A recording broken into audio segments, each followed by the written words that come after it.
Hey guys, welcome back to the channel. In this tech tutorial video we're going to reveal to you how you can resize the canvas of the site project you're working on and editing in the Webflow website builder. So let us dive into this. Head over to your website project on Webflow, navigate to the Pages menu, select the given page, like this one here. Next, here in the preview, or in the canvas, you will see in the top right corner of it these three dots. Click into it.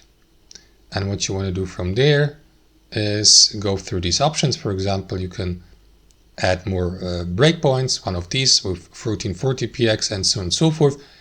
But if you'd like to apply a custom canvas size, click into that menu here, Canvas Settings, and from there navigate to the width text box, for example, to, I don't know, change it to, let's say, let me go with 1280 px, press enter, and you will see the canvas size changed. And that's it, guys. Thanks for watching. Hope you enjoyed it, got some value from it, and we catch you later.